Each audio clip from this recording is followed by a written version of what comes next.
Тукай туган ягы үзенә иң яхшы атларны җыйды. Алар 40-80-120 чакрымда узыша. Атларның тукымына һәм җайдакларның яшенә карап, чабышлар берничә номинациядә узды. Аерым игътибар татар тукымлы атларга. Алар өчен 2 чакрымлы дистанция. Ат һәр вакытта татар халкында булды. Менә инде без бүген рәхәтләнеп менә атта чабучылар, йөрүчеләр, аның белән ныклап магып эшләүчеләр монда килделәр. Тукымлы юртаклар чабышында Тукай районыннан Рашин Глем кушаматлы ат иң беренче булып килде. Атлар ышанычны аклады, үзебез дә яхшылап әзерләндек, нәтиҗә дә яхшы.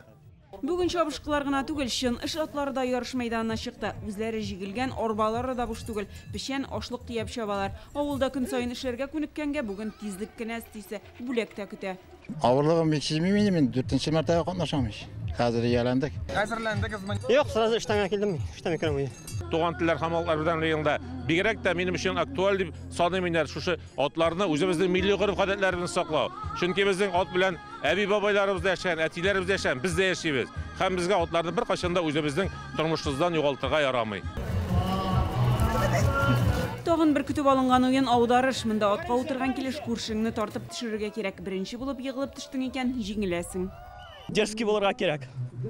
Сикергә кирәк, куркмаска кирәк дип беләм. Постоянно өйрәнәсең инде ул. Үзе килә. Кешегә бирәлсә, бирә инде ул Ходай. Бирмәсә юк инде.